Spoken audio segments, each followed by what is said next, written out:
If you can give it all away today, where would you put it?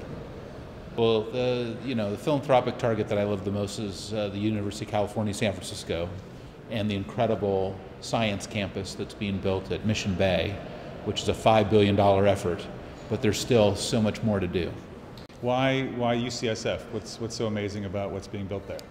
Well, I've done philanthropy all over the world, like a lot of people here at the conference, and I've had various levels of success. But where I've had the most success is in science, and specifically in medical sciences, and with this great partnership that my wife and I have put together with UCSF. And that idea has really impacted us and our ability to actually make our philanthropy a lot more valuable. So you've innovated with software, with cloud software, kind of introducing that idea to the industry. What are you doing with this project that's somewhat not status quo, that's innovative, if anything? Well, the most exciting thing that's happening with the project is that we see a $1.5 billion hospital being built in today's economy, which is pretty amazing. And that's because we've been able to partner with Chuck Feeney, the incredible philanthropist, to basically raise the money to be able to build this amazing new hospital. And that will complete the first phase of this UCSF Mission Bay project, which includes 1 million square feet of wet lab space, genetics labs, orthopedics labs, cancer labs, all different medical sciences included. And so it's just an incredible effort. So who most inspired you?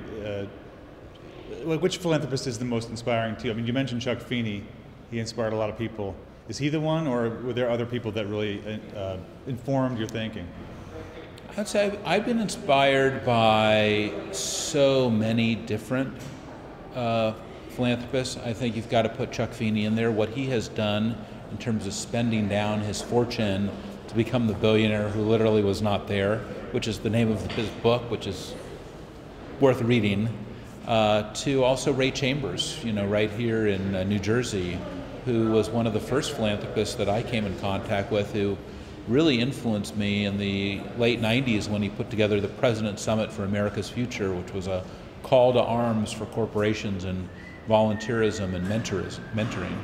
And what's the most surprising thing about in giving that you learned along the way that people may want to learn about? I think the most surprising thing about giving is it takes a while to find out what you're really interested in and what you really want to do. You can do things in every part of the world. You can do things in every discipline. You can do large things, you can do small things, but it takes a while to figure out what you actually want to do. And it changes. As you change, your interests and your desires in philanthropy change. I think you have to be open to that change. And here at the conference, people, especially Warren Buffett, talks a lot about failing, how important failure is, because it's a sign that you're swinging for the fences and thinking big. Have you failed at all along the way, and can you talk about that a little bit? I have failed a lot in my philanthropy where I will make philanthropic contributions and they just won't be effective.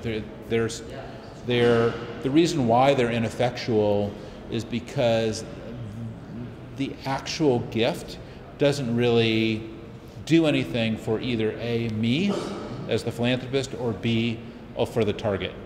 And even in, I would say, exciting programs, whether they were Middle East programs or Asian programs,